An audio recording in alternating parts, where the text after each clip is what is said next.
ยุคนี้เรียนธรรมะง่ายนะเปิดเน็ตก็เจอแล้วแต่บางทีอะไรง่ายไปมันก็ไม่ค่อยมีราคาไม่มีคุณค่า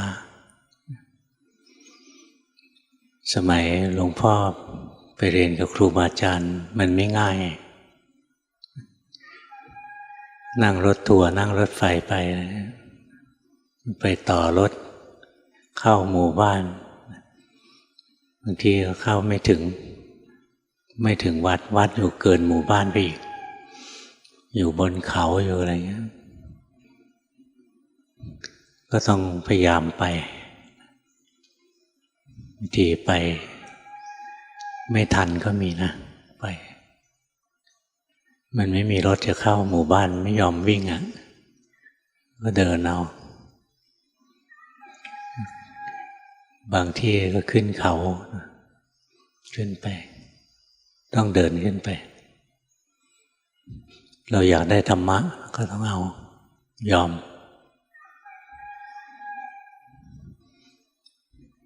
แล้วบางครั้งไปถึงวัดแล้วครูบาอาจารย์ไม่อยู่ไม่ได้เจออย่างไปหาหลวงปู่สิมนะขึ้นไปถ้ำผาปล่องทางวัดก็บอกว่าหลวงปู่เข้ากรุงเทพเราไปจากกรุงเทพสวนทางกันบางครั้งไปครูบาอาจารย์ท่านอาพาธเลยไม่ได้เข้าไปกราบอุปสรรคมันก็มีอยู่เราก็ต้องอดทนเอาทีก็ไปรอข้ามวันข้ามคืนเพื่อจะได้ส่งกันบ้านหลวงพ่อส่งกันบ้านไม่นานหรอกแป๊บเดียวครูบาอาจารย์หลายๆองค์นะส่งกันบ้านโดยที่เราไม่ต้องพูดท่านตอบให้เลยนะเราไม่ต้องพูดหรอกไม่ต้องถามคำถามนั้นค่อนข้างเป็นส่วนเกินสำหรับนักปฏิบัตินะ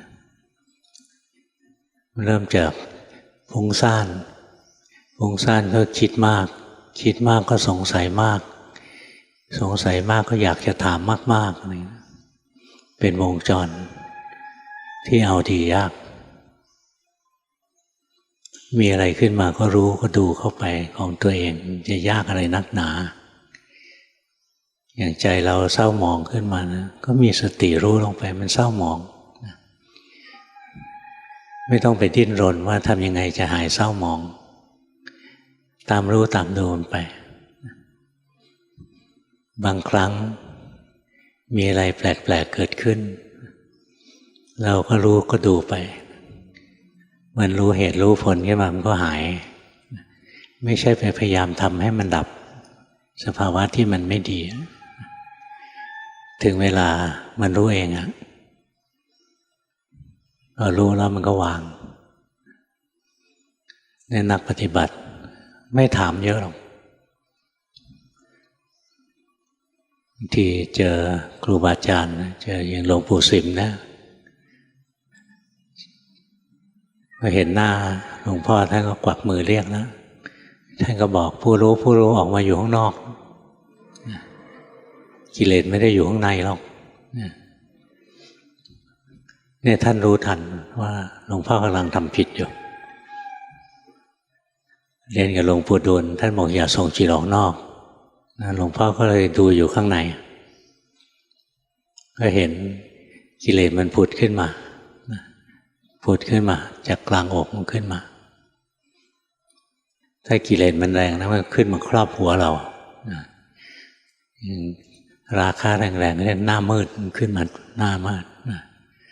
หรือโทสะนี่ครอบหัวเราเลยกิเลสมันแรง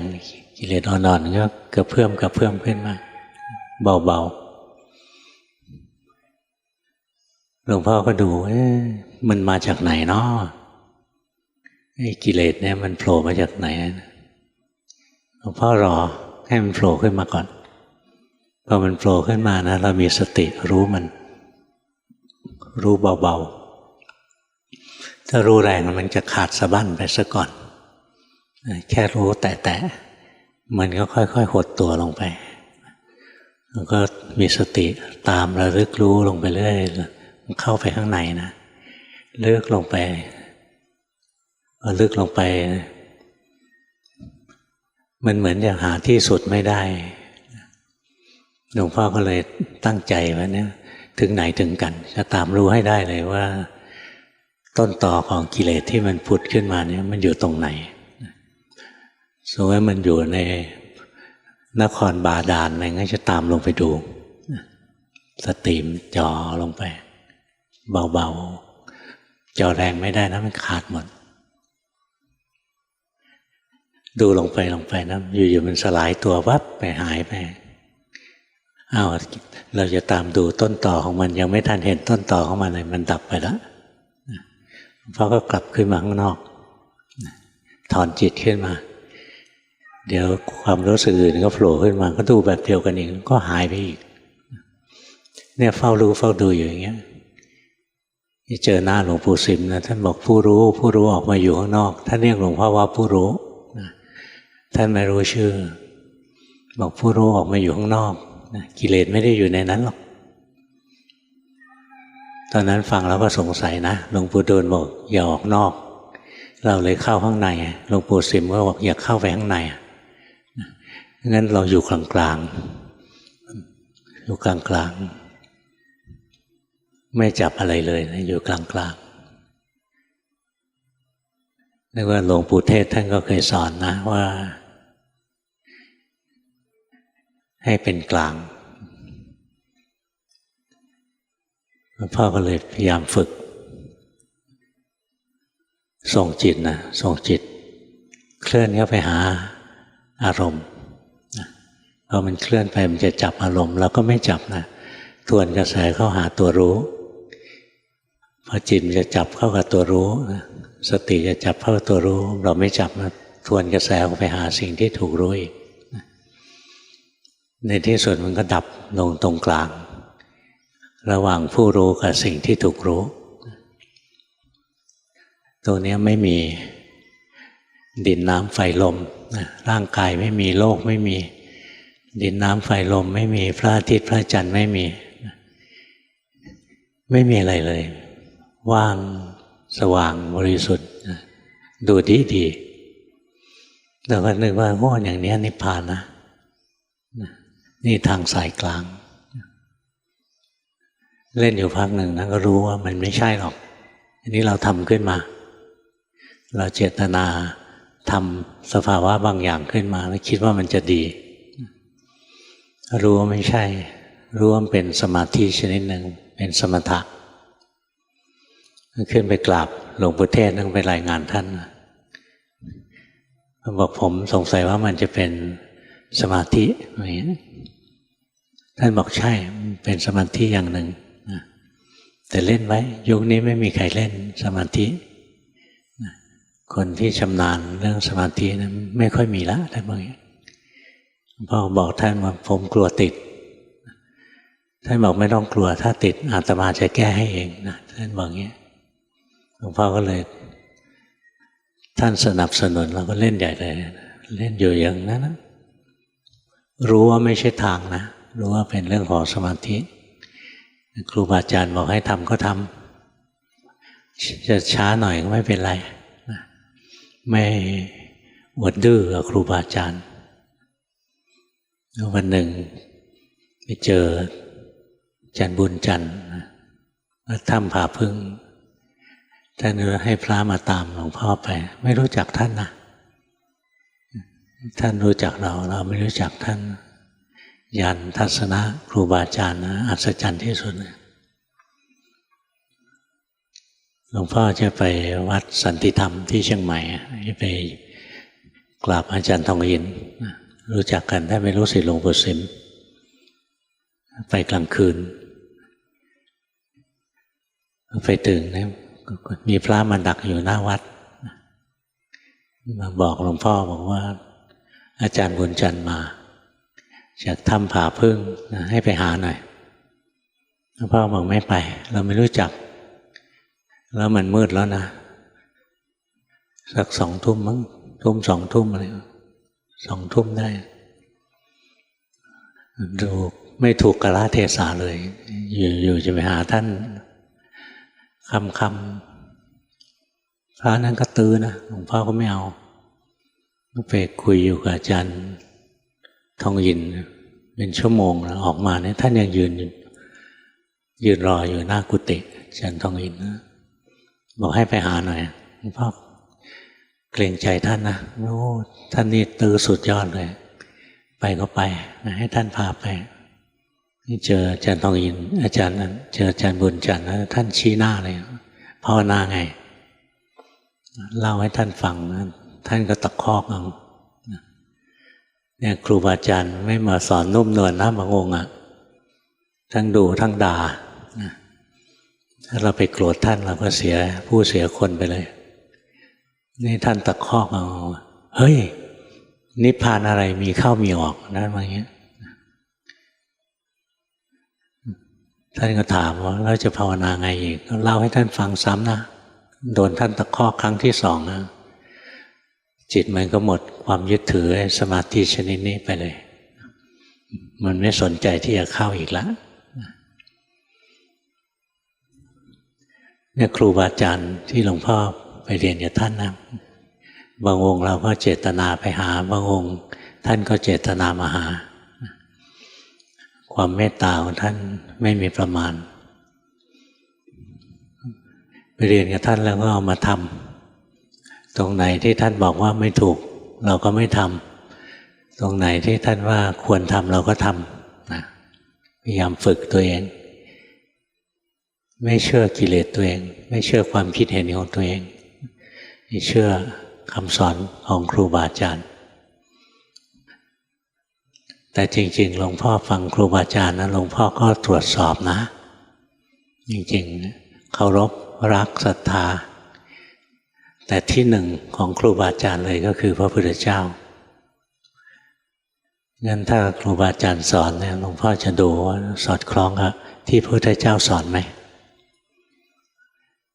ที่ท่านสอนมาก็สอดคล้องทั้งนั้นแต่ว่ามันจะมีทริคในการปฏิบัติซึ่งในคัมภีร์มันไม่มีอย่างพระไตรปิฎกหลวงพ่อพยายามอ่านนะก่อนจะเจอหลวงปู่ดูลนะพยายามให้สมาธินั่งมาแต่เด็กแล้วแต่เจริญปัญญาไม่เป็นนะพยายาม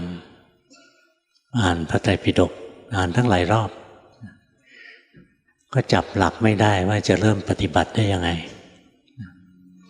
เจอหลวงปู่ดูลนะท่านชี้ลงมาที่จิตนะพอเราได้จิตเราก็ได้ธรรมะคือเห็นธรรมะเพราะธรรมะทั้งหลายนะส่วนใหญ่มันก็เกิดที่จิตธรรมะทั้งหลายทั้งหมดทั้งสิ้นรู้ด้วยจิตมีจิตเป็นคนไปรู้เข้างั้นจิตมันเลยเป็นเรื่องใหญ่ได้จิตแล้วได้ธรรมไม่ได้จิตก็ไม่ได้ธรรมหลวงปู่มั่นท่านก็สอนอย่างนี้นี่พอเราภาวนานะเรามีจิตใจเป็นผู้รู้ผู้ตื่นผู้เบิกบานขึ้นมาแล้วนะเราก็เห็นธรรมะที่มันปรากฏขึ้นอกุศลธรรมก็เกิดขึ้นที่จิตโลภโกรธหลงทั้งหลายนะเกิดขึ้นที่จิตอกุศลธรรมเนี่ยมันเกิดที่จิตเราก็คอยรู้ไปกุศลธรรมอย่างศีลสมาธิปัญญาศรัทธาวิริยะสติปัญญาอะไรพวกนี้ก็เกิดที่จิตทั้งนั้นเราก็มีสติรู้ไปเพราะฉะนั้นเรารู้อยู่ที่จิตนะมีสติรู้อยู่ที่จิตใจตั้งมั่นเป็นคนรู้คนดูมีสมาธิที่ถูกต้องมีสติระลึกรู้สิ่งที่กำลังปรากฏมันก็เห็นธรรมะทั้งหลายเกิดขึ้นแล้วก็ดับไปสุขหรือทุกข์ดีหรือชั่วผุดขึ้นมาอยู่ชั่วคราวแล้วก็ดับไปธรรมะทั้งหลายบังคับไม่ได้ควบคุมไม่ได้นะสั่งไม่ได้อย่างเราสั่งใจเราว่าจงมีความสุขมันสั่งไม่ได้มันไม่สุขด้วยนะสั่งใจเราว่าอย่าทุกข์มันก็จะทุกข์ เราห้ามมันไม่ได้สั่งว่าจงมีสติตลอดเวลามันก็ไม่มีจงมีสมาธิมีความสงบอยู่มันก็ไม่สงบเราสั่งมันไม่ได้นี่เรียนรู้ไปเรื่อยๆในสุดก็รู้สภาวะทั้งหลายมันก็เป็นอนัตตาไม่อยู่ในอำนาจบังคับเนี่ยเราคอยรู้เท่าทันนะจิตใจของเราอกุศลเกิดขึ้นเราก็รู้กุศลเกิดขึ้นเราก็รู้ความสุขความทุกข์เกิดขึ้นเราก็รู้แล้วเราก็จะเห็นนะสภาวะทั้งหลายล้วนแต่เกิดแล้วก็ดับทั้งสิ้นอันนี้เรียกว่าอนิจจังสภาวะทั้งหลายมีเหตุมันก็เกิดหมดเหตุมันก็ดับเราไปบังคับมันไม่ได้อันนี้คืออนัตตานะเนี่ยหลวงพ่อเฝ้ารู้เฝ้าดูอย่างเงี้ยมันได้หลักแล้วคือได้จิตมันได้จิตแล้วก็เห็นธรรมเห็นทั้งกุศลธรรมและอกุศลธรรมมันก็หมุนเวียนเปลี่ยนแปลงอยู่ในจิตใจของเรานี่เองเห็นซ้ำแล้วซ้ำอีกไปเรื่อยนะจิตมันก็ค่อยฉลาดขึ้นสุดท้ายมันก็เข้าใจเวลาที่จิตมันเข้าใจนะมันเข้าใจในชั่วขณะแวบเดียวเท่านั้นนะมันเหมือนเราตัดต้นไม้นะฟันโครมโครมโครมฟันหยุดวันหนึ่งแล้วต้นไม้ยังไม่ล้มถึงเวลาที่ต้นไม้จะล้มฟันชับสุดท้ายนะต้นไม้ก็โค่นแล้วเวลาที่จิตมันจะเข้าใจธรรมะเข้าใจในขณะจิตเดียวแต่ก่อนที่มันจะมาถึงขณะจิตเนี้ยแรมเดือนแรมปีนะที่เราจะต้องเจริญสติเจริญปัญญาตามรู้ตามดูจิตใจของเราไปจิตใจเป็นสุขก็รู้จิตใจเป็นทุกข์ก็รู้จิตใจไม่สุขไม่ทุกข์ก็รู้จิตใจเป็นกุศลก็รู้จิตใจเป็นอกุศลก็รู้เนี่ยเฝ้ารู้เฝ้าดูอยู่อย่างนี้เรื่อยๆไปนะถึงจุดหนึ่งปัญญามันทวนกระแสเข้ามาที่จิตมันก็เห็นนะกระทั่งตัวจิตผู้รู้เองก็ไม่ใช่ตัวเราของเราเป็นของที่เกิดดับเหมือนกันเป็นของที่บังคับไม่ได้เหมือนกันเหมือนกับสุขทุกข์ดีชั่วทั้งหลายสุขทุกข์ดีชั่วไม่ใช่จิตมันเป็นธรรมะที่เกิดร่วมกับจิตเรียกว่าเจตสิกเราก็จะเห็นสุขทุกข์ดีชั่วเนี่ยเกิดดับหมุนเวียนไปเรื่อยๆพอมันเข้าใจนะมันจะทวนกระแสเข้ามาหาจิตนะมันทวนกระแสจริงๆทวนเข้ามาถึงตัวจิตช่วงที่มันวางการรู้สภาวะนะแล้วทวนเข้ามาหาจิตนี่ตัวนี้ขณะเดียวเท่านั้นแวบเดียวเท่านั้นเป็นรอยต่อระหว่างโลกิยะกับโลกุตระมีช่วงขณะเดียวเรียกว่าโคตรภูตัวนี้เรียกว่าโคตรภูพอมันทวนกระแสเข้ามาถึงตัวจิตผู้รู้แล้วเนี่ยถ้าศีลสมาธิของเราสมบูรณ์แล้วนะอริยมรรคจะเกิดขึ้น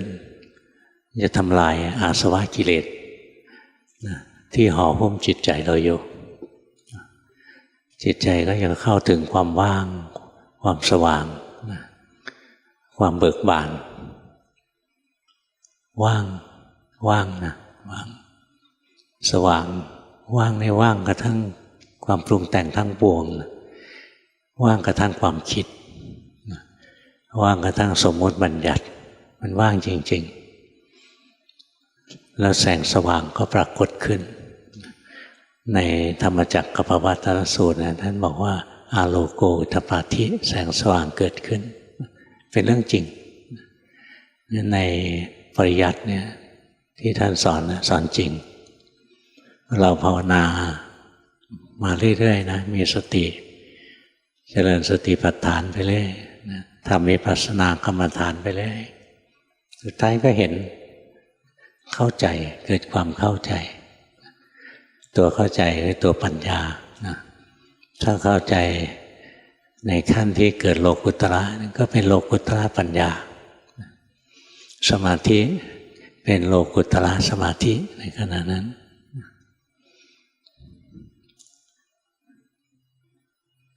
เงิน เราสะสมนะค่อยๆภาวนาค่อยๆเรียนค่อยๆรู้ของเราไปถึงจุดหนึ่งนะที่จิตมันรู้แจ้งเห็นจริงนะมันเกิดปัญญามันรู้ว่าสภาวะทั้งหลายเกิดแล้วดับทั้งสิ้นหรือมันรู้ว่าสภาวะทั้งหลายมีเหตุก็เกิดหมดเหตุก็ดับบังคับไม่ได้ถ้ามันรู้อย่างนี้จิตมันจะเข้าโลกุตระมันจะเข้าในโลกุตระงั้นอย่างเวลาในพระสูตรเนี่ยมีเยอะเลยเวลาท่านใดท่านหนึ่งจะบรรลุพระโสดาบันนะท่านก็จะรู้แจ้งขึ้นมานะว่าสิ่งใดเกิดสิ่งนั้นก็ดับท่านจะรู้อย่างนั้น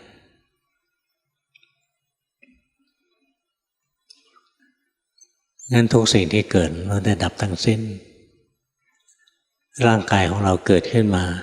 ถึงจุดหนึ่งก็ดับจิตใจของเรามีเหตุก็เกิดถึงจุดหนึ่งก็ดับถึงจุดหนึ่งก็ดับไป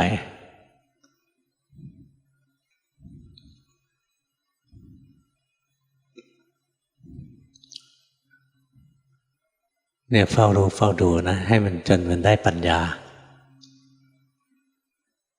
ในบรรดาธรรมะทั้งหลายนะในโลกียธรรมทั้งหลายเนี่ยสิ่งที่เป็นเลิศที่สุดในบรรดาธรรมะทั้งหลายคือตัวปัญญานะปัญญาเป็นเลิศที่สุดในบรรดาธรรมะทั้งหลายในฝ่ายโลกียะ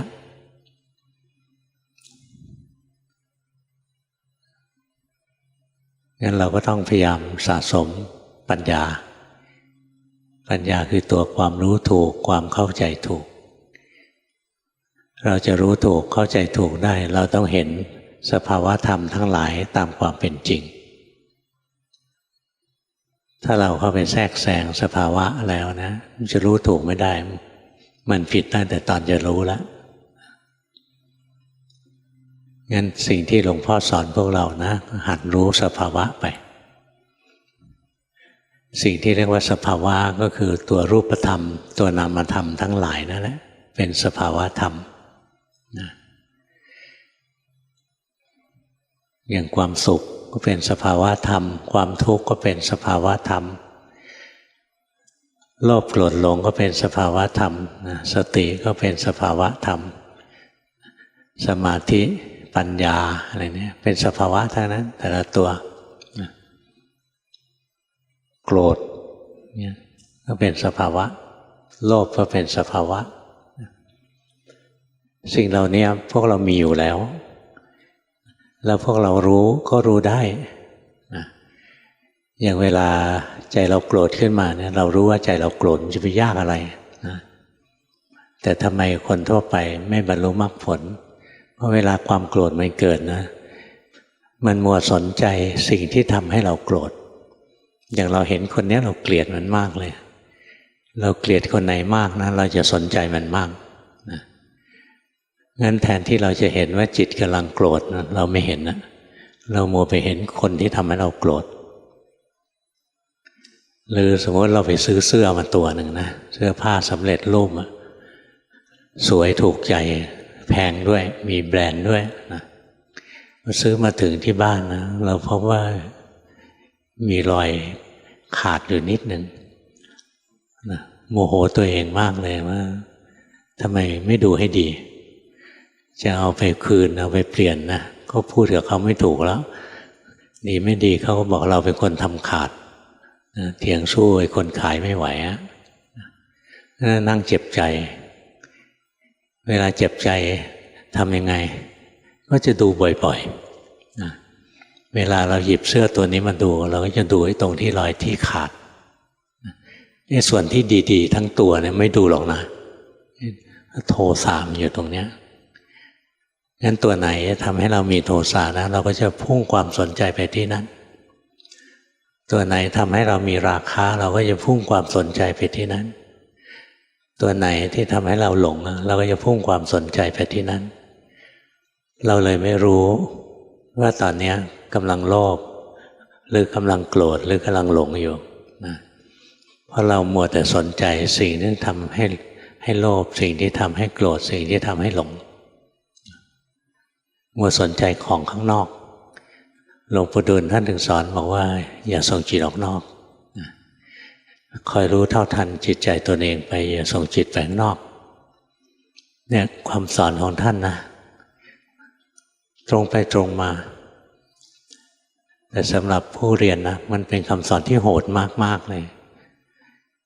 ครูบาอาจารย์รุ่นเก่าไม่แจกแจง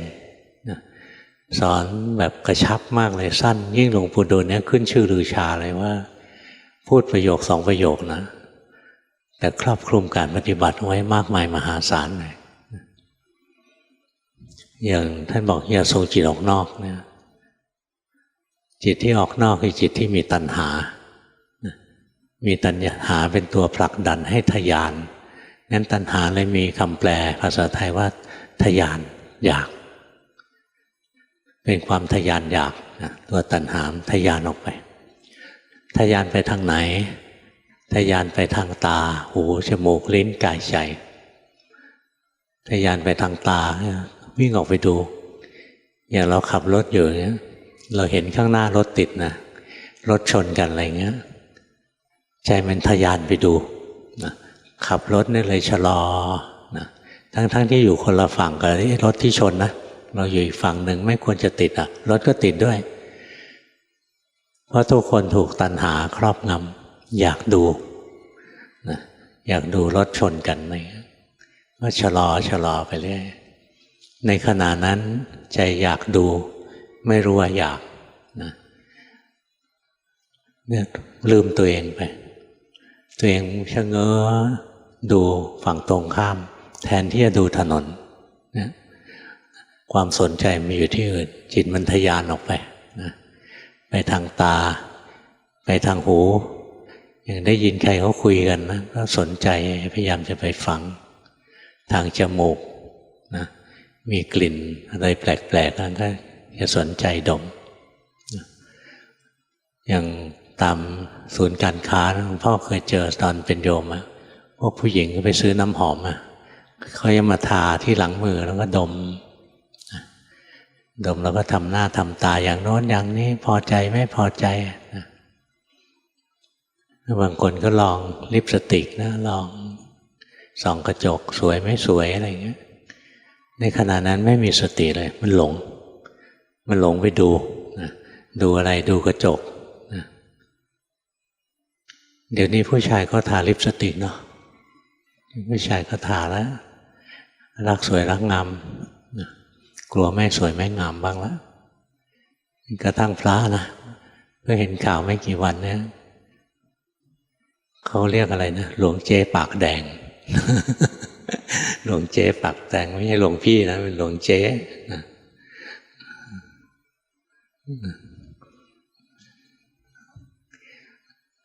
ถ้ามีสตินะใจไม่หลงไม่ไหลไปนะก็ไม่ทำอะไรน่าเกลียดอย่างนั้นหรอกพยายามมีสติรู้เนื้อรู้ตัวรู้กายรู้ใจอยู่ไม่ใช่เอาแต่ส่งจิตออกนอก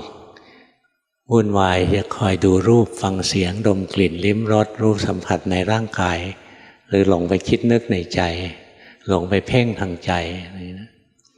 เป็นหลงของใจ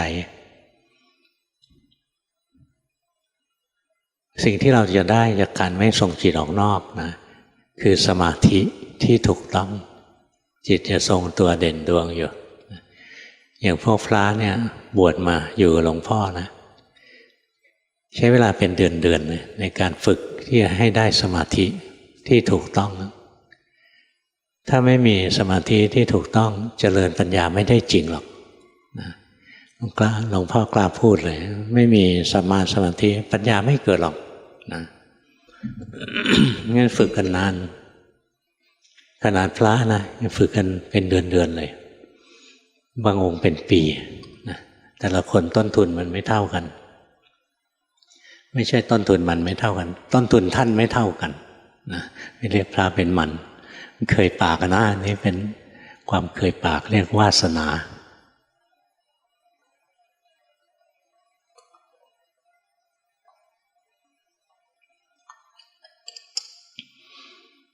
วิธีสอนจนกระทั่งจิตตั้งมั่นนะ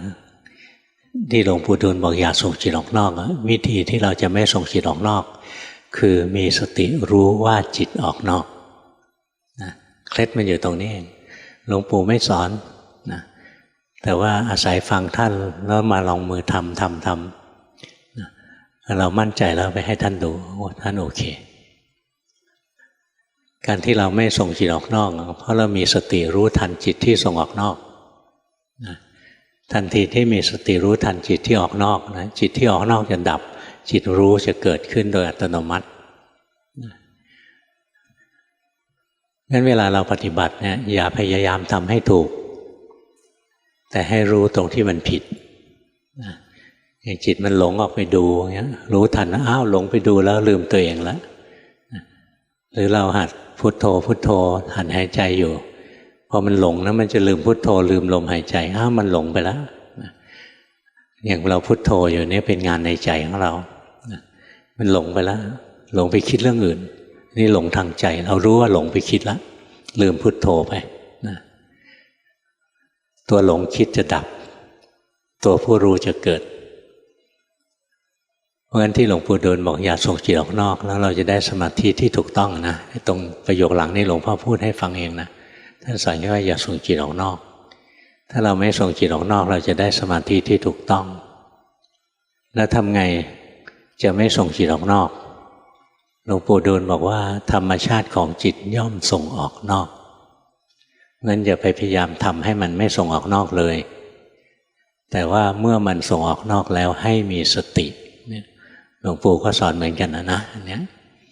จิตที่ส่งออกนอกเป็นสมุทัยผลที่จิตส่งออกนอกเป็นทุกข์จิตเห็นจิตอย่างแจ่มแจ้งเป็นมรรคผลที่จิตเห็นจิตอย่างแจ่มแจ้งเป็นนิโรธอันหนึ่งธรรมชาติของจิตย่อมส่งออกนอกแต่เมื่อจิตส่งออกนอกแล้วมีสติมีความตั้งมั่นอยู่นะอันเนี้ยเป็นมรรคนะมีผลเป็นความพ้นทุกข์แต่ถ้าส่งออกนอกแล้วไม่มีสติไม่มีสมาธิที่ถูกต้องก็จะเป็นสมุทัยไปก่อทุกข์ไปก่อภพก่อชาติก่อทุกข์ขึ้นมานั่นวิธีปฏิบัติไม่ใช่ไม่คิดนะไม่ใช่ไม่คิดไม่นึกหลวงปู่ดูลบอกว่าคิดเท่าไหร่ก็ไม่รู้หยุดคิดถึงรู้แต่ก็ต้องอาศัยคิดเพราะจิตมีธรรมชาติคิดที่พอมันคิดปุ๊บจิตเราหลงไปอยู่ในโลกของความคิดแล้วมีสติรู้ทันจิตคิดดับจิตรู้จะเกิดนั้นท่านบอกคิดเท่าไหร่ก็ไม่รู้หยุดคิดถึงรู้แต่ที่หยุดคิดได้เพราะรู้ทันจิตที่หยุดคิด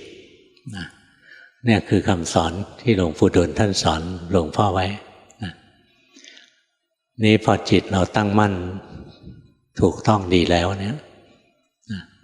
ท่านจะสอนการเจริญปัญญาท่านสอนประโยคเดียวเหมือนเดิมสอนสมาธิก็สอนประโยคเดียวอย่าส่งจิตออกนอกสอนปัญญาก็สอนประโยคเดียวจงทำญาณเห็นจิตให้เหมือนตาเห็นรูปท่านสอนอย่างนี้วันนี้ก็หมดเวลานะพวกเราไปหาฟังเอาในซีดี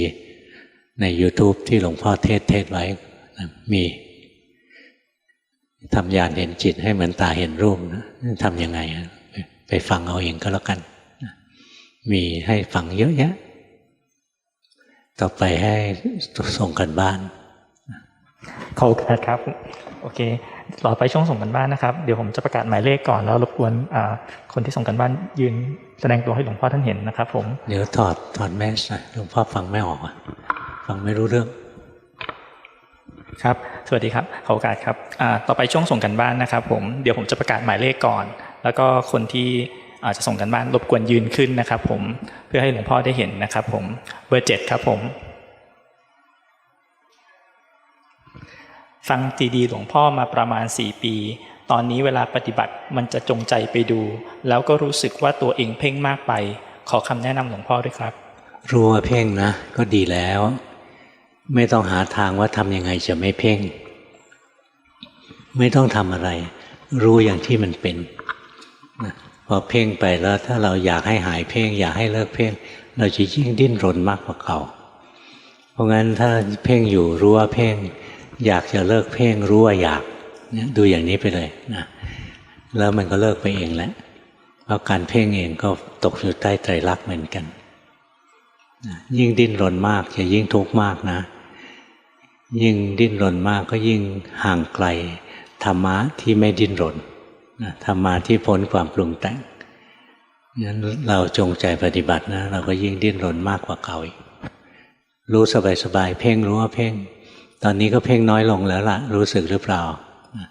ก็ดูไปเรื่อยๆไม่ต้องหาทางแก้ที่จริงการเพ่งมันเกิดจากโลภอยากดูอยากให้เห็นชัดๆมันโลภมันก็เลยเพ่งถ้าเราเห็นต้นตอแล้วเห็นใจที่โลภอยากปฏิบัตินะเห็นตรงนี้นะตรงนี้ดับนะมันก็เลิกเพ่งแต่ถ้ามันเพ่งไปแล้วเนี่ยอย่าไปอยากแก้ตรงเพ่งแล้วมันอึดอัดมันแน่นเนี่ยมันเป็นตัวทุกข์ทุกข์เป็นตัววิบากเป็นผลละตัวผลละไม่ได้หลวงปู่ดูลบอกเหตุต้องละผลต้องละใช้ยอมใช้นี่มันก็ดันไปเพ่งไว้เองอ่ะก็ทุกข์แหละแน่นๆดูไปโดยไม่ไปวุ่นวายกับมันสุดท้ายมันก็ดับแล้วต่อไปถ้าสติเราเร็วขึ้นนะพอเราคิดถึงการปฏิบัติปุ๊บมันอยากปฏิบัติมันเห็นใจที่อยากพอเห็นใจที่อยากการเพ่งจะไม่เกิดขึ้นค่อยๆฝึกไปสนุกนะต่อไปครับหมายเลข17ครับผมโอเคยาวนิดนึงนะครับดูความกระเพื่อมที่กลางอกมานานสักพัก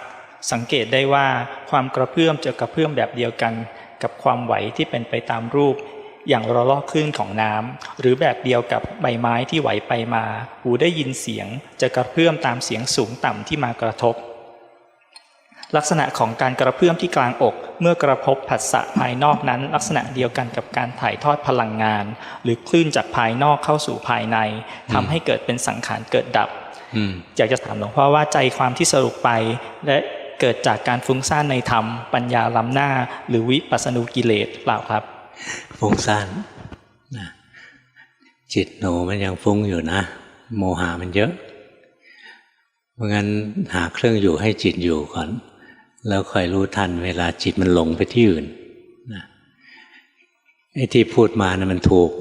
แต่มันยังไม่ได้เห็นด้วยใจมันเห็นด้วยสมองอยู่นะยังเจือการคิดอยู่นั้นใจของเรายังมัวนะมีโมหะปนอยู่งั้นทำกรรมฐานสักอย่างหนึ่งพอใจเราเคลื่อนไปที่อื่นลืมอารมณ์กรรมฐานเราคอยรู้ทันนะพอใจเรามีสมาธิที่ถูกต้องเด่นดวงขึ้นมาแล้วเนี่ยเราไม่ต้องคิดนำเลยเราคอยรู้คอยดูไปเดี๋ยวมันก็จะเกิดความรู้ถูกความเข้าใจถูกขึ้นนะถ้าไปคิดเอามันก็ฟุ้งไปเรื่อยๆแล้วมันไม่ใช่ธรรมะหรอกนะเป็นความฟุ้งซ่านต่อไปครับหมายเลข23ครับโอเคช่วงปีใหม่หลวงพ่อให้การบ้านดูเวทนาสุขทุกข์เฉยๆโยมภาวนาดีขึ้น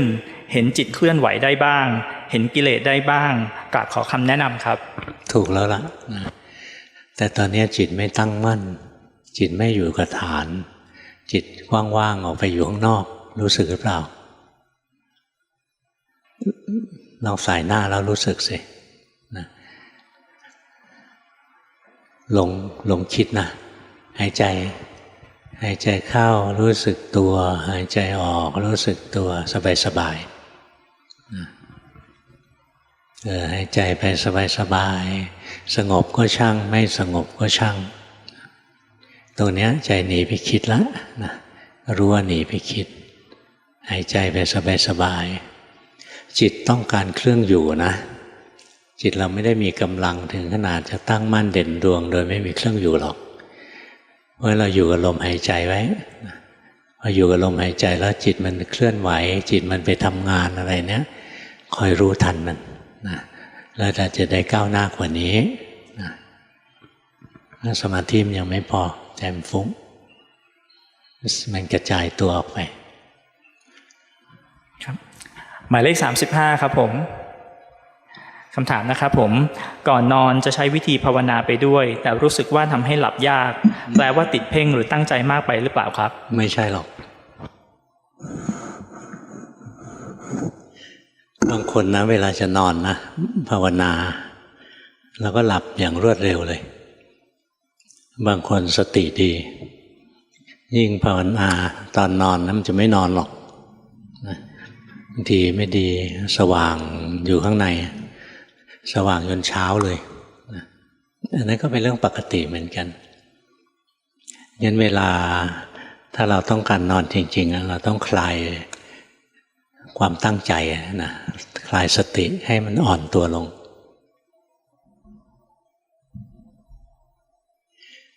หรือทำจิตให้เบาขึ้นกำหนดจิตให้มันลอยขึ้นนิดหนึ่งเนี่ยถ้าจิตตั้งอยู่กับฐานอย่างนี้นะยังไงก็ไม่หลับทำจิตให้คลายตัวถ้าจิตคลายตัวแล้วเราบริกรรมเบาๆบริกรรมสบายก็จะหลับได้แล้วคำบริกรรมแต่ละอย่างก็ให้ผลที่ไม่เหมือนกันบางคนบริกรรมคำนี้นะแล้วหลับบางคนบริกรรมคำเดียวกันกับคนตะเกียบริกรรมแล้วยิ่งตื่นนะงั้นเราไปดูตัวเราเองว่าถ้าต้องการหลับเนี่ยเราอยู่กับกรรมฐานชนิดไหนอยู่อย่างไรนะแล้วถึงจะหลับก็ดูเอานะอย่างถ้าอยู่กับลมหายใจแล้วมันเคลิ้มง่ายนะถ้าอยากนอนเราก็ไปอยู่กับลมหายใจเดี๋ยวมันก็หลับถ้าอยู่กับลมหายใจแล้วจิตสว่างขึ้นมานะอย่างเงี้ยอยู่ได้ทั้งคืนเลยไม่หลับหรอกนะอยู่ได้งั้นบางทีครูบาอาจารย์ท่านนอนน้อยนะนอนคืนหนึ่งไม่กี่ชั่วโมงหรอกพอนอนไปนะสักงีบหนึ่งพอรู้สึกตัวตื่นขึ้นมาแล้วคราวนี้ไม่ค่อยนอนละใจมันก็ภาวนาของมันไปใจมันก็สว่างสวัยสบายอยู่งั้นบางทีก็ต้องทำงานใจก็ผลิตธรรมะขึ้นมาถ้าไม่มีอะไรรบกวนให้ต้องผลิตธรรมะใจก็สว่างเฉยๆอยู่งั้นเวลาภาวนาแล้วไม่นอนนะไปสังเกตดูจะปรับยังไงแต่ละคนไม่เหมือนกันหรอกเขาถามแค่นี้เลยคนนี้กลัวนอนไม่หลับเหรอ นักปฏิบัติเขามีแต่กลัวจะนอนหลับต่อไปครับต่อไปนะครับหมายเลข54ครับผมคนนี้ขึ้นนะครับโอเคภาวนาด้วยการเดินจงกรมมีเครื่องอยู่เป็นพุทโธทุกวันที่ภาวนาอยู่นี้มีอะไรผิดพลาดหรือเปล่าคะก็ภาวนาไปแหละถูกแล้วละทำให้มันสม่ำเสมอไปนะใช้ได้นะก็พยายามฝึกเข้าทุกวันนะแล้วการภาวนามันไม่ดีทุกวันหรอกบางวันมันก็เจริญบางวันมันก็เสื่อมเห็นได้ไหมตรงเนี้ยนะเดินเหมือนกันทุกวันนะแต่บางวันก็ดีบางวันก็ไม่ดีนั่นเป็นเรื่องปกติหน้าที่เราก็คือปฏิบัติไปดีก็ช่างไม่ดีก็ช่างนะอย่าไปอยากดีมันจะไม่สงบหรอกนะภาวนาไปสบายบางทีจิตก็สงบขึ้นมาสว่างไสวบางทีจิตฟุ้งซ่านเราก็รู้เฉยๆอย่าไปแก้มันนะเดี๋ยวมันก็สงบของมันเองบางทีสงบอยู่เฉยๆบางทีสงบลงไปหน่อยนึงจิตไปเดินปัญญาเห็นสภาวะธรรมเกิดดับเปลี่ยนแปลงเราก็ไม่ห้ามมันแต่ถ้าเดินปัญญามากๆใจเริ่มฟุ้งซ่านอันนี้จงใจกลับไปทำสมถะนะอันนี้สลับไปสลับมาอย่างนี้ระหว่างสมาธิกับปัญญาทำสมถะกับวิปัสสนาไม่ทำเยอะ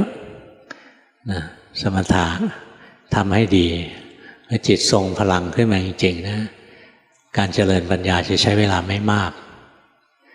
ถ้าจิตไม่มีสมาธิที่ถูกต้องไปทำวิปัสสนามันจะไม่เป็นวิปัสสนามันจะฟุ้งซ่าน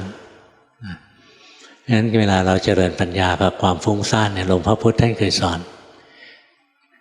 การเจริญปัญญากับความฟุ้งซ่านมันคาบเส้นกันนิดเดียวเอง อันหนึ่งมีสติกับสมาธิที่ถูกต้องอันหนึ่งไม่มีสมาธิที่ถูกต้องนะไม่มีสติฟุ้งซ่านไปงั้นเวลาใจมันฟุ้งซ่านเราก็อยู่กับกรรมฐานของเราไปใจมันสงบแล้วตั้งมั่นแล้วใจมันทำงานมันจะคล้ายๆใจฟุ้งซ่านไม่จะทำงานแต่ใจมันจิตมันจะตั้งมั่นเป็นคนดูอยู่นะดังนั้นปัญญามันจะเกิดมันจะแตกต่างกันนะระหว่างฟุ้งซ่านกับปัญญาแต่ตอนทำงานนะคล้ายๆกันคือมันไม่อยู่นิ่งหลวงพ่อพุธท่านเคยเล่าให้หลวงพ่อฟังว่าตอนท่านเป็นเณรนะท่านอยู่กับหลวงปู่เสาหลวงปู่เสากันตสีโลนะเป็นอาจารย์หลวงปู่มั่นหลวงพ่อพุธนี่เป็นเณรอยู่กับหลวงปู่เสาวันหนึ่งหลวงปู่เสาเขาก็มาบอกหลวงพ่อพุธนะเจอหลวงพ่อพุธนะเจอเณรพุธนะหลวงปู่เสาท่านก็บอกว่าเณรวันนี้จิตของข้าไม่สงบเลยหลวงพ่อพุธท่านก็เล่าว่าตอนนั้นท่านสงสัยมากเลยทำไมจิตไม่สงบจิตครูบาอาจารย์ระดับนี้สะอาดหมดจดไปหมดแล้วทำไมยังไม่สงบได้ท่านบอกว่าภาวนาเป็นแล้วถึงจะเข้าใจกระทั่งจิตพระอรหันต์นะมันยังมีสองลักษณะบางอันมันเป็นกุศลอยู่เฉยๆนะมันเป็นกริยาอยู่เฉยๆไม่เป็นกุศลเลยกุศลไปนะบางดวงมีปัญญาเจริญปัญญาบางดวงไม่เจริญปัญญาเนี่ยมีความต่างเพราะฉะนั้นวันนั้นจิตหลวงปู่เสาเจริญปัญญาท่านเลยบอกว่าเนนวันนี้จิตของข้าไม่สงบเลยจิตท่านอาจจะแสดงธรรมอยู่บางทีจิตมันแสดงธรรมนะแสดงของมันเองนะเวลามีพวกโอปปาติกะมาอะไรนะเทวดามาลมมาอะไรจิตก็แสดงธรรมงั้นมันจะไม่สงบเฉยๆอยู่เวลาไม่มีอะไรทำจิตมันก็สงบเฉยๆอยู่แต่ตรงที่สงบเฉยๆไม่มีปัญญาก็จะมีสองลักษณะอันหนึ่งเฉยๆแต่มีความสุขนะอีกอันหนึ่งเฉยๆก็เฉยจริงๆนะแต่ก็ยังมีหลายลักษณะสนุกนะค่อยๆเรียนค่อยๆรู้ไปมีอะไรอัศจรรย์มากมายในคำสอนของพระพุทธเจ้านะครับต่อไปนะครับหมายเลข69ครับผมยืนเลยครับโอเคคำถามนะครับกลางปีพรรษาปี62ผมนั่งสมาธิก่อนนั่งผมทำเหมือนจิตจะเพ่งแต่พอคิดว่าจิตจะเพ่งจิตมันก็ม้วนแล้วก็สว่างขึ้นมาตอนนั้นก็ยังงงๆอยู่ครับจากนั้นปากมันก็ยิ้มจนสุดแล้วทุกอย่างก็เป็นปกติระยะเวลาที่เกิดน่าจะประมาณ20วินาทีอยากทราบว่ากายยิ้มกับจิตยิ้มของหลวงพ่อเป็นอันเดียวกันหรือเปล่าหรือว่าของผมเป็นนิมิตทางกายครับพูดยากนะมันถ่ายทอดไปทั่วโลกเลย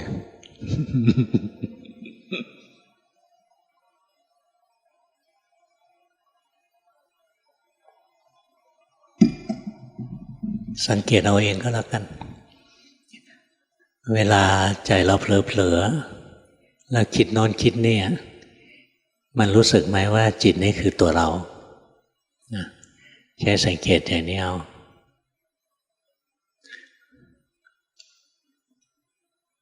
ดูออกไหมตัวเรามันยังอยู่ตัวเรามันยังอยู่ค่อยๆดูไปค่อยๆสังเกตไปนะยังเป็นเราอยู่งั้นเวลาทำสมาธิบางทีมันก็เบิกบานขึ้นมาสว่างที่มันม้วนเข้ามานะมันรวมเข้ามานะรวมเข้ามารวมเข้าฐานมันเห็นมันแบกออกไหมนะแล้วเห็นมันสว่างขึ้นไหมเห็นมันเบิกบานขึ้นไหมนะพอถอยออกมาแล้วความเป็นตัวเป็นตนเหลืออยู่ไหมนะ จุดสำคัญก็คือการวัดความก้าวหน้าของการปฏิบัตินะจุดสำคัญอยู่ที่การตรวจสอบกิเลสตนเองถ้าอริยมรรคเกิดครั้งแรกเนี่ยสักกายทิฏฐิจะถูกทำลายไปสักกายทิฏฐิเป็นความเห็นว่ารูปเวทนาสัญญาสังขารวิญญาณเป็นตัวเราเป็นของเราแล้วตัวที่จะแตกหักก็คือตรงที่ตัววิญญาณตัวจิตเนี่ยเห็นว่าตัวจิตไม่ใช่เราลำพังการเห็นรูปไม่ใช่เราเนี่ยคนนอกศาสนาพุทธก็เห็นนี่พระพุทธเจ้าท่านบอกเองปุถุชนที่ไม่ได้สดับสามารถเห็นได้ว่ากายนี้ไม่ใช่เราแต่มีแต่อริยบุคคลนะที่เห็นว่าจิตนี้ไม่ใช่เราถ้าเราลองสังเกตเวลาที่สภาวะแปลกๆเกิดขึ้นเราสงสัยว่าบรรลุมรรคผลหรือเปล่าให้เราสำรวจใจของเราใช้เวลานานๆหลายๆเดือนอย่างสัก3 เดือนค่อยๆดูค่อยๆสังเกตไปว่ามันมีกิเลสเวลาเผลอๆมันมีความรู้สึกว่าเรามีเรามันโผล่ขึ้นมาไหมมีเราอย่างจริงๆเป็นเราในความรู้สึกคอยวัดเดี๋ยวนี้ถ้ามีอยู่ก็สักกายทิฏฐิยังขาดไม่หมดหรอกยังเหลืออยู่ที่จิตตัวต่อไปก็คือความลังเลสงสัยในพระศาสนาก็ไม่มีงั้นอย่างเราภาวนาแล้วใช่ไม่ใช่ใช่ไม่ใช่ก็คือไม่ใช่นะแล้วก็ความงมงายคิดว่าทำอย่างนี้จะดีทำอย่างนี้จะดีนะยังงมงายอยู่นะทำอะไรที่นอกคำสอนของพระพุทธเจ้าอย่างบางคนนะอยากภาวนานะอยากได้มรรคผลนะแต่ทำสิ่งที่นอกเหนือคำสอนพระพุทธเจ้าของคุณอาจจะไม่มีแต่บางคนมีอย่างคิดว่าเราต้องแก้กรรมต้องไปถามหมอดูก่อนว่าใครเป็นเจ้ากรรมนายเวรของเราต้องไปทำพิธีขอขมาเขาถ้าขอขมาแล้วเราจะภาวนาดีมันภาวนาไม่ดีมาตั้งแต่เริ่มคิดอย่างนี้แล้วนี่คือศีลพัตตปรามาสความงมงายไม่มีอะไรเกินกว่าการทำสมถะและวิปัสสนาด้วยปัญญายิ่งนะถ้าเกินจากนี้ไม่ใช่แล้วตัวที่ดูง่ายที่สุดนะคือตัวยังเหลือเราอยู่เวลาเราคิดอะไรนะมันมีคำว่าเราแต่คำว่าเราเนี่ยดูให้ดีมี2 อย่างอันหนึ่งสักแต่ว่าเรียกว่าเราอย่างนั้นเองเพื่อจะคิดให้รู้เรื่องเราอย่างโน้นเราอย่างนี้อีกอันหนึ่งมันรู้สึกว่าเป็นเราจริงๆถ้าสักกายทิฏฐิขาดเนี่ยคำว่าเราเนี่ยจะสักแต่ว่าเป็นโมหารเป็นคำพูดเท่านั้นนะแต่ไม่รู้สึกว่ามีเราถ้ายังไม่ขาดอยู่มันยังมีเราจริงๆไม่ใช่แค่โมหารดูออกไหมพอดูได้ยังอย่างตอนนี้เราไปเพ่งเข้าไว้จะดูไม่ได้เราต้องดูตอนใจธรรมดาตอนเผลอแล้วเมื่อกี้มันมีเรานี่หว่าต้องคอยดูอย่างนั้นอย่าไปเพ่งเอาไว้ต่อไปครับต่อไปนะครับหมายเลข72ครับโอเคได้ปฏิบัติในรูปแบบทุกๆวันละ30 นาทีพยายามถือศีล 5ตลอด1 ปีขณะนี้เห็นตลอดว่าจิตมีโทสะหล่อเลี้ยงใจเสมอเหมือนเป็นกองไฟแรงบ้างอ่อนบ้างอยู่กลางใจเห็นบ้างไม่เห็นบ้างเห็นจิตเป็นผู้รู้หลงไปเรื่อยๆแบบนี้ปฏิบัติอยู่ในทางหรือเปล่าครับและมีอะไรต้องปรับปรุงอีกไหมครับปฏิบัติถูกแล้วนะแล้วก็ปฏิบัติได้ดีจิตใจก็เริ่มร่มเย็นเป็นสุขแล้วนะดีขึ้นนั่นแหละแต่ยังดีไม่พอต้องทำอีกฝึกต่อไปอย่างที่เราฝึกนี่แหละจุดที่ยังขาดคือสมาธินะกำลังของสมาธิยังอ่อนอยู่ เพราะฉะนั้นทุกวันทำในรูปแบบแล้วก็คอยรู้ทันจิตที่เคลื่อนนะคอยฝึกเรื่อยๆต้องมีเครื่องอยู่ของจิตตัวที่ทำให้เราได้สมาธินะก็คือมีสติอยู่กับเครื่องอยู่จะอยู่กับพุทโธอยู่กับลมหายใจอะไรก็ได้แล้วพอเขาหนีไปเรารู้ทันเดี๋ยวสมาธิมันจะค่อยๆเพิ่มขึ้นตอนนี้สมาธิยังอ่อนไปหน่อยหนึ่งนะแต่หลักของการปฏิบัตินะดูได้ดีแล้วล่ะแต่กำลังที่ใช้ปฏิบัติเนี่ยยังอ่อนไป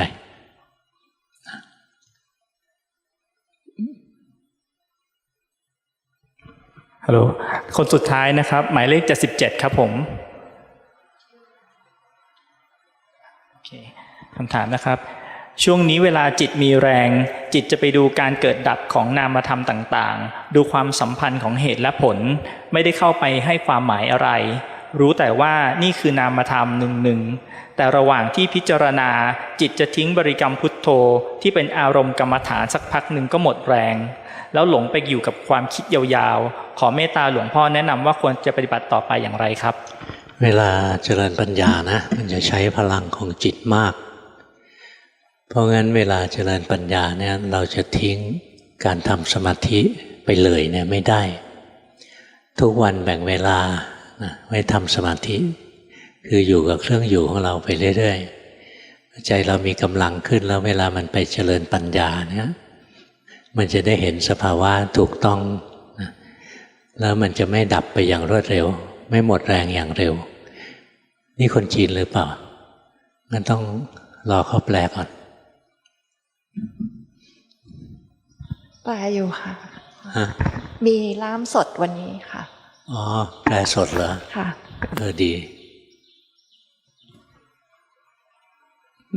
ก็ไปนั่งได้นะภาวนาดีอยู่แล้วล่ะแต่ใจมันยังฟุ้งอยู่สมาธิยังไม่พอแต่สมาธิเนี่ยไม่ใช่ทำจนพอนะเพราะถึงเราจะทำเต็มที่แล้วพอเราไปเดินปัญญาสักพักเดียวสมาธิมันก็จะเริ่มตกมันคล้ายๆแบตเตอรี่มือถืองั้นเราก็คอยชาร์จไว้บ่อยๆแล้วก็เดินปัญญาไปสักพักหนึ่งพอจิตมันหมดกำลังมันจะฟุ้งซ่านพอมันฟุ้งซ่านเราก็กลับมาทำสมาธิอีกนะกลับไปกลับมาสมาธิยังไม่พอนะการที่ดูนะดูได้ดีแล้วล่ะแต่กำลังสมาธิไม่พอนะปัญญาที่แหลมคมจริงๆมันจะไม่เกิดขึ้นนะดีนะนี่ที่หลวงพ่อไล่สดนะมีถ่ายทอดไปหลายประเทศนะแล้วมีคนแปลมีภาษาจีนภาษาอังกฤษเนี่ยสิ่งที่หลวงพ่อกับทีมงานพยายามทำนะก็คือสิ่งเหล่านี้แหละพยายามกระจายธรรมะออกไปออกไปสู่ที่ต่างๆทั้งในเมืองไทยทั้งต่างประเทศหวังว่าวันหนึ่งธรรมะเกิดสะดุดลงที่ใดที่หนึ่ง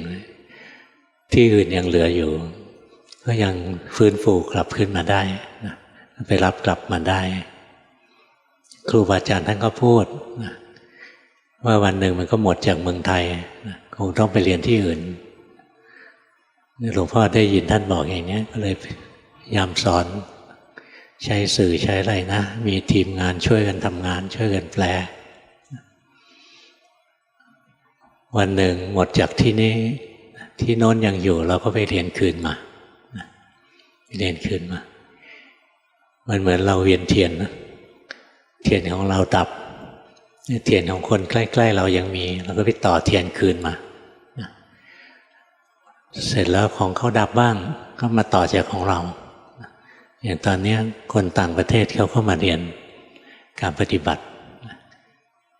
แต่อย่างฝรั่งเขาก็ชอบการปฏิบัตินะ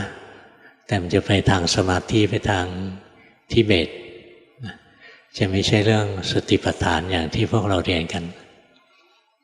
คนละแบบกันส่วนมากเขาพอใจแค่สงบยกเว้นบางคนนะเขามีบุญมีบารมีจริงๆนะเขาก็จะรู้สึกสงบอย่างเดียวยังไม่พอต้องเจริญปัญญาด้วยเป็นสิ่งที่หลวงพ่อสอนเนี่ย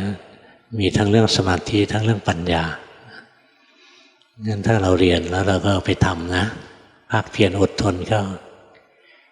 วันหนึ่งเราก็ได้ช่วยกันรักษาสืบทอดศาสนา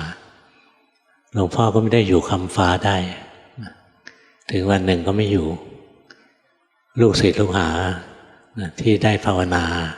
มีกำลังแล้วก็ได้ช่วยกันสืบทอดต่อไปเหมือนที่ครูบาอาจารย์ท่านสอนหลวงพ่อมาท่านก็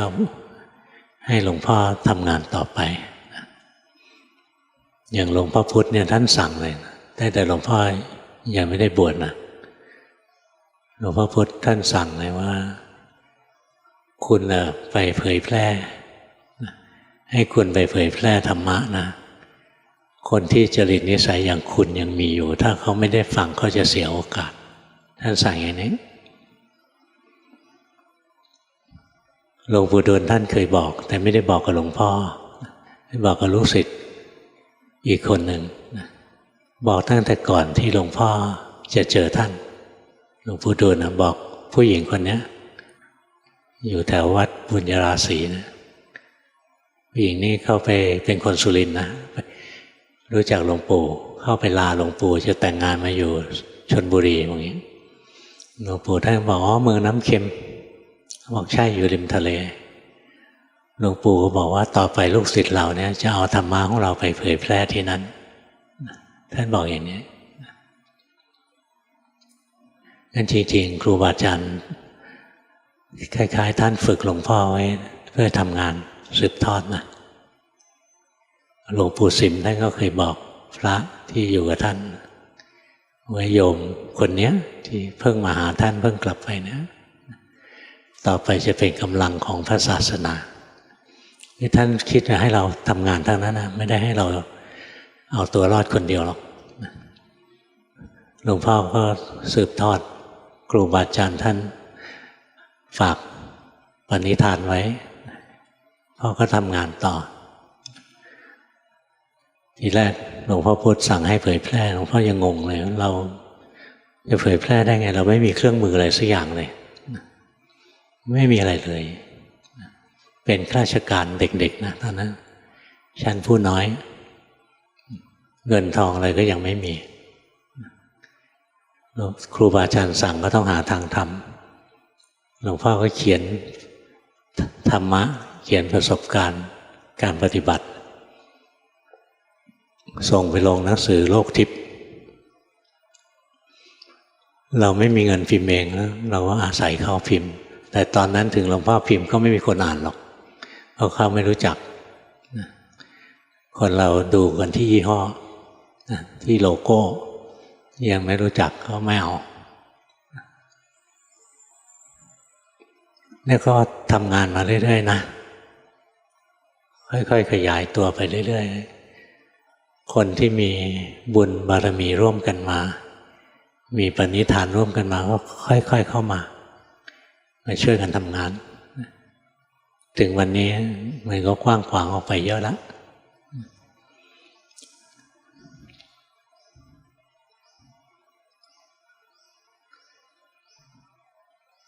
สมควรแก่เวลานะได้เวลาพอดีเดินทางกลับอย่างปลอดภัยนะแล้วอย่าลืมกดนะเช็คอินแล้วก็อย่าลืมเช็คเอาท์เดี๋ยวทางราชการนึกว่าพวกเรามาอยู่ที่วัดนี้ข้ามวันข้ามคืน